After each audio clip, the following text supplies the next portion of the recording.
I lived on an island by myself and was writing the poem, I'd probably stop there. But I'm not on an island by myself. Like, it doesn't twist the knife enough. So I got to keep going. When I was just kind of writing for myself, I didn't push myself very hard. And the trick. How are you? Good. How are you? I'm good. Thanks for being here. When you're writing short form versus long, do you notice any differences in terms of mentality or your approach? Short form come out very pat. Long form, I suppose don't know how they're going to end. And I have to tell myself to keep going because they're not done yet. I mean, they like, I'll write and then I'll be like, I'll get to a certain point and it's like, no, keep going. So Do you notice any patterns in terms of that moment where it's like, oh, I need to keep going? I don't use this terminology with myself, but I know other people do. It's sort of the so what moment, where I'm fine. If I lived on an island by myself and was writing a poem, I'd probably stop there. But I'm not on an island by myself. And so keep Mhm. going. So it's almost so what stakes, implications. It seems like that's kind of. Yeah. Yeah. Or it's too, like, it doesn't twist the knife enough. So I got to keep going. But you said if it was just you, you'd stop. I'm lazy. I can be real lazy when it's just me. When I stopped writing for about 10 years, and when I started getting back into it, I wrote every day at lunchtime. That was the only time I had to myself, for myself. And I wasn't going to open mic. I wasn't trying to publish. And I didn't push myself because they were just kind of exercise poems. So to elaborate on that, do you think that to answer that so what question, it's necessary to push yourself? Sometimes, yeah. Yeah. Sometimes we coast. How do you know you're coasting? Oh, I know when I'm coasting. I mean, How does I mean, this is something, and I'm sure you know, in your work with other writers as well, um, I think a big difference between, like, the poet who's not necessarily taking the work seriously versus the poet that's thinking, you know, publications, journals, oh, stuff of it, like, there seems to be that mm, divide between poets who are. I understand that. So, when I was just kind of running for myself, I didn't push myself very hard. And the trick of going to open mic or publishing or doing a poetry slam is that it will get you to work a lot harder, but you kind of have to train yourself. Maybe there are wonderful, lucky, hardworking people in this world, but once you train yourself to try all the time, you do it all the time. But it takes a lot of keep going, keep going, keep going to get there. So I don't think I write lazy now because for so long it'd be like, well, what am I going to read at the open mic? What am I gonna try to submit for a publication? What might I even slam with? What is the right thing for the right audience? So once you do the work enough, then that becomes you train yourself to work harder. I wanna try to make this discussion as tangible as possible Okay. for poets at all levels. So, let's define laziness. Whatever the term is that people wanna use, I think it's getting at a core aspect of writing. So, like, when we say, "I'm oh, back then I was lazy with my writing," what does that literally mean? What That's me being self-deprecating. I'm trying to make a joke about not trying hard enough. so But I wanna reiterate that I was trying to get back into writing, and the discipline I had introduced with myself was to write every lunchtime for an hour.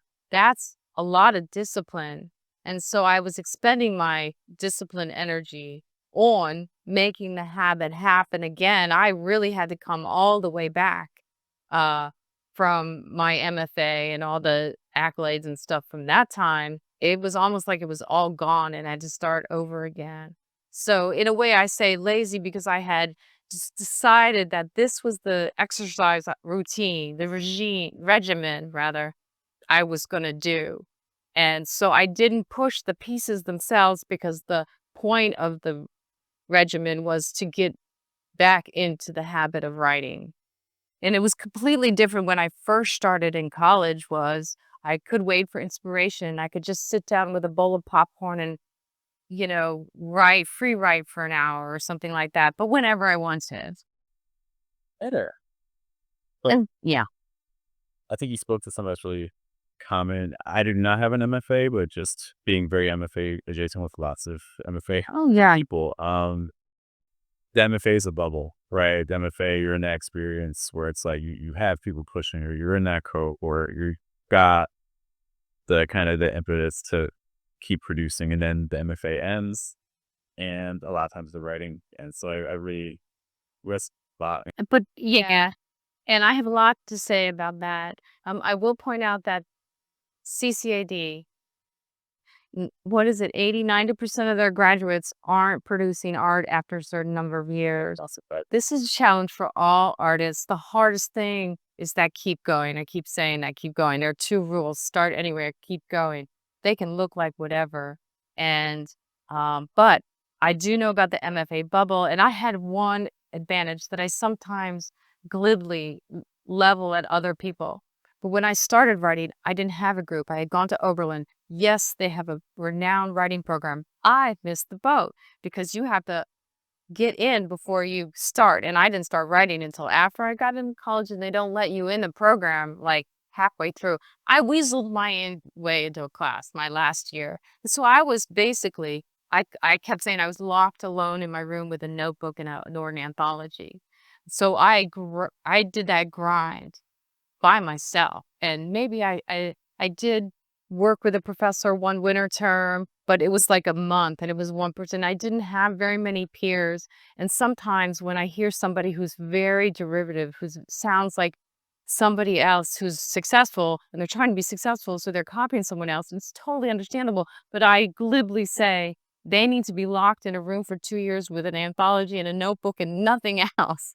And it's not really saying that they should be isolated, but that they need to read and explore without somebody else giving them a judgment to follow, a rule book to follow. And so once I graduated, I went to the MFA. I was sort of like this creature who had never really been in any workshops or anything. So I came out of left field having almost zero grounding. I took one summer class once with Peter Clapper, who then wrote me a recommendation for the MFA. In any case, I had very little of that bubble. So I came in with my own voice in a way that you almost can only get by yourself. And you can only get by not putting voice first.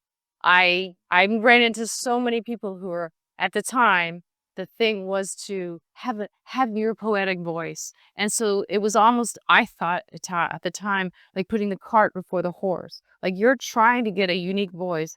That's like trying to be okay, I've picked my technique now. This is my shtick and I do this shtick instead of doing the work and then your voice comes. And I've found people are always themselves. So I want to metaphorically shake them and say, don't try to be a voice. Just do your thing, write how you want to until it feels right. That's very intuitive, I know. But it's hard. It's hard to just it's a little zen to be just write for 2 years by yourself. Like just swim 2 miles a day. It's easy.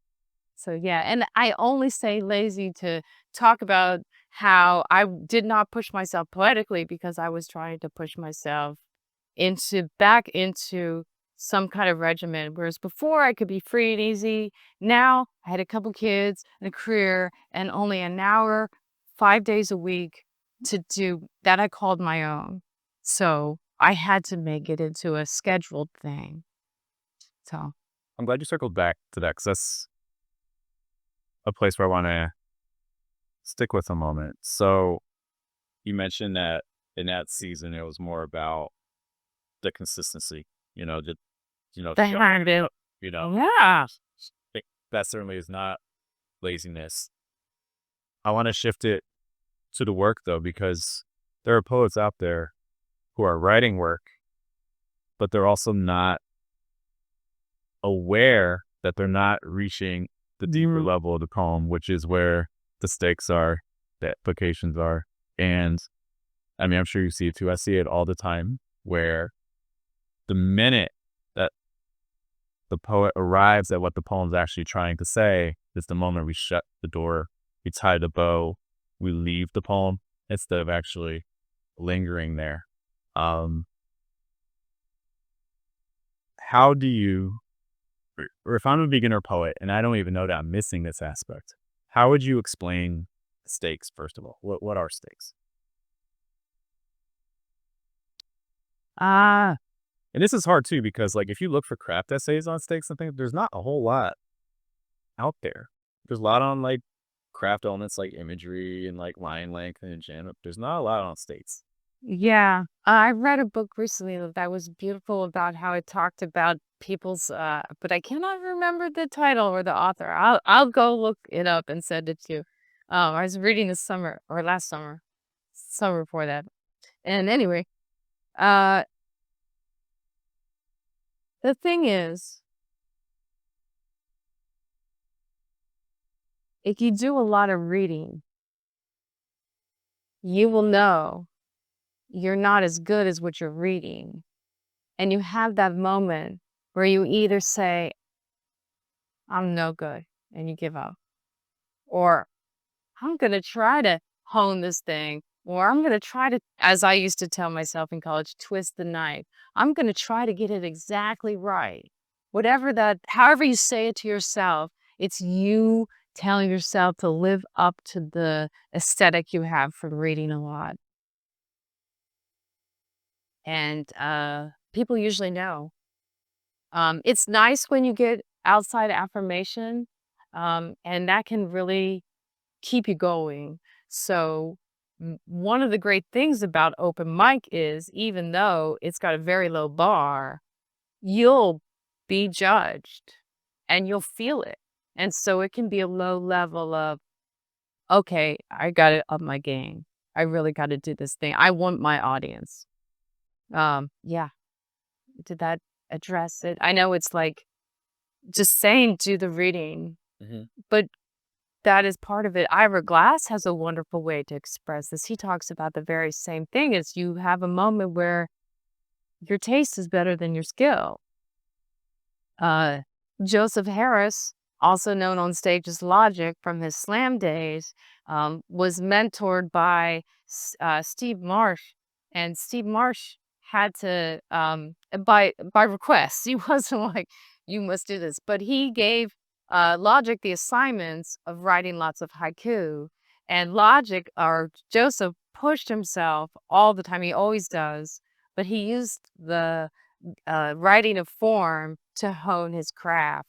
And so, like you run into this thing where sometimes that outside thing is the thing, the mentor, the open mic, the slam, whatever. It pushes you to hone where alone by yourself on the islands, you're just writing words in the sand, enjoying yourself, having a great time. Hmm. Mm. I think it's interesting you bring up again, kind of like time where you're by yourself versus time where you're in community with other poets, because I think a lot of times it can be challenging in your own poems to identify the moment where you're hiding. And hiding and stakes aren't the same thing, but I think there's a connection. A lot of times the stakes in a poem aren't clear because you're hiding from the true implications of what Yeah. need to be. Well, audiences are super good at figuring out what's authentic.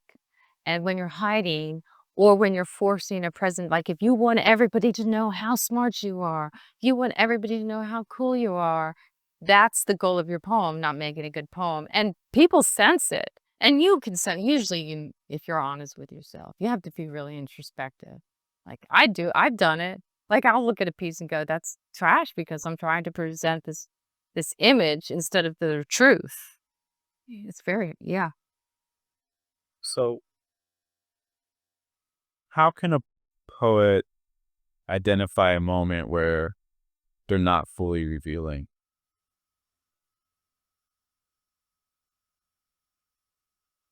I have some things I look for in case you Oh, for yourself? for yourself or also in other people's work as well. Like, how do you identify where a poet, whether you or someone else, could go deeper, but they're not? Usually the tells are when you're asking with someone else, you could you ask a question of the poem that the poem isn't even trying to answer. And, you know, if you're asking about yourself, I know what I'm bullshitting. So it's my own bullshit meter. Excuse me. So that it's there. Everybody knows when they're bullshitting, I think. And that's the BS meter is my gauge of that for myself anyway. Uh for other people I know, sometimes I'm sitting in an office in an audience and I feel like I'm the only one who thinks the person on stage is bullshitting us. And it drives me nuts. I'm like, how can these people clap? That was the laziest, most affected piece of, and they're all clapping and sexist too. Like, and I'm just sitting there angry, and that happens a lot. I feel like I'm the only one in the room, but it's a bullshit meter, I guess, for everybody. And but I say that I have a writing group, and every now, I know that I am not calling myself on the bullshit when somebody asks, like, well, here's a space here. Why is it empty? Or like, why fill this out? Because I'm skimming over something because I don't want to talk about it because I'm bullshit. Mm-hmm. Those why questions are really Yeah. important. Like if I'm helping a poet edit, it's like they'll say something like, "Oh, like because every word you can apply that question to. Why is it that adjective? Yeah. Everything's a choice." Oh, that's really good. That's a good way to put it. I know that if you go to any of my poems and ask why, I will have an answer. May not be a good one, but there's a reason for it. This crazy punctuation, the incomplete sense of everything. It's a complete construct. You have to control everything. Mm-hmm. So I think if you're a beginner poet, like asking yourself, why did I choose this actor? Why did I choose this line break? Why did I choose this?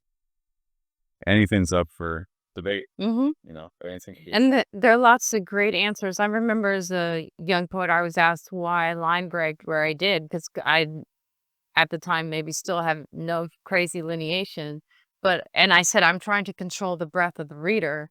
And the professor asked me, and I'm proud of this moment, she went, "Okay, you're trying to control the breath of the reader. That is a control." Yeah, Yeah. have to be like I think sometimes people are like, oh, I need like a thesis dissertation. It's like no, like the reason doesn't have to be wild. But there has to be a reason. And the grind does serves you so much. Like if I know that I remember I said this word in a conversation with somebody, can't her last name was Fox, I can't remember her first name, and it sounded so pretentious. I'm like, "Well, I'm experimenting with line length," and it fell out of my mouth, and I heard the pretentiousness, but I'm like, "But it was so true." I was actually working with different lengths of lines and cutting things up a lot just to see how it fell and what it did to the breath of the reader. So my super duper pretentious, whatever artsy kind of thing was completely authentic and it was born of writing all the time and that was everything. Oh, yeah. Just some other, and I would love to know your thoughts on these too. Like some other places that I readily see that make me question if a poet's avoiding Hmm. are stylistic changes. Typically, that appear like I think the most dangerous point in a poem is the final third, because the final third of a poem tends to be the place where your first two thirds are kind of your entry into the poem, so you're not even sure what you're writing about. And then finally, by the final third, it's like, oh, this is what the poem's actually, especially for a first draft, this is sort of where we're actually saying something that the poem's actually trying to say. Hmm. And because it takes time to arrive there, you get to do the scene setting and things like that. And so often you see these dramatic shifts. Like you'll have the concrete image, concrete image, concrete image, and then final third, super abstract, super cerebral. Or like you'll have like I, and then final third, we, or then you. It's like, oh, interesting. Or like, you'll see tense changes, you'll see scene shifts, you'll see characters that just disappear. Like there's so many of these little changes that haven't happened anywhere else in the poem. And then it's like, we're doing it here. And it's like, it goes back to that question. Why now? You didn't do it anywhere else. Why is this all happening? And oftentimes, just in my own conversations with poets, we arrive at like, oh, well, like they explain the reason. It's like, they'll say, oh, well, this is because the character is upset with their father. And it's like, cool, well, where else in the poem does that appear? And they're like, Yeah. oh. That's a really good call out. I'm afraid I spent most of my early writing doing, like I said, locked in a room by myself with a notebook and nor an anthology. So much of it was intuitive. And when I workshop with other people, when I'm doing like a one-on-one thing, um, I'm usually having to figure out how to teach somebody something I'm very intuitive about. So I love how you've sort of found ways to point at um like this is how I can prove, not prove, but like here's something to look for. Yeah, so pedagogically, that's really wonderful to hear. I'm usually on the lookout for what other people do to interrogate a poem, not in the Billy Collins tied to a chan torture way, but like their own poem, like in workshop. And some of the two of the best come from one is from Scott Woods. His approach is to first ask, what are you going to use this for? And if they just want to tell the world that they're a deep and beautiful soul, most of the time they do that. And but if they say, I want to get this published, I'm like, okay, let's get the X-Acto knife out because it's not gonna seem like this. I know how to make a poem that will be published and whatever. So his one of his methods is to find the motivation of the writer. What do they want to do with it? It informs how much they can like if somebody really just wants to prove they're a beautiful soul, I'm not gonna rip it apart. I'm gonna treat it like the artifact that it is, and they just want a pat on the head and this isn't wouldn't happen in a one-on-one because they wouldn't do a one-on-one just to prove they were, you know, but, yeah, and then the other person, Ruth Awad, in one of your workshops, uh, used the authority of voice construct to interrogate a poem in a way that was not hurtful at all in a workshop situation. In MFA land, I found all the workshops were like, let's see how mean we can be to people. And people would be like, well, I wouldn't put the comma there. Whatever they were doing, it was how they would have written the poem. Rose Smith, another poet in Columbus, um, is so very good at not critiquing in a way like how I would do it, but understanding the voice of the poem and then just like editing from that point. She's really brilliant at that. But to go back to Ruth Awad, and she talks about, authority through logos. I'm going to mess this up. Ethos, logos, and uh, pathos. Yeah, like knowledge or logic or emotion or expertise. I think I skipped one. But even without mentioning those things, asking the question of the poem is like, where is the authority coming from? And it was after I'd done this, but I did something called the big score where I was paired with a composer and she wanted to write about the detention centers with children in it. And I'm like, I am a white person in Ohio who's talking to other white people in Ohio, and you wanna do what? And so I had a gigantic authority, a voice problem. So, when I heard Ruth talk about it that way, I'm like, yeah, that's a really wonderful way to interrogate a poem gently. So if I'm with sort of a beginner, that is something I pull out of the toolbox now. It's like, let's talk about how you're making this happen. But people are very touchy because they're all beautiful souls. Did that answer the question? I don't get a lot of beginners. I'm probably mean with beginners. I just go find a room and lock yourself in it for 2 years. But Not even the poets, just for people in general. This all right, move.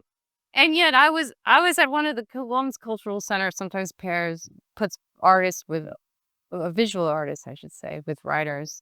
And I had chosen a piece for a photographer, and I met her at the event that had written with, and she asked me, what do poets even do?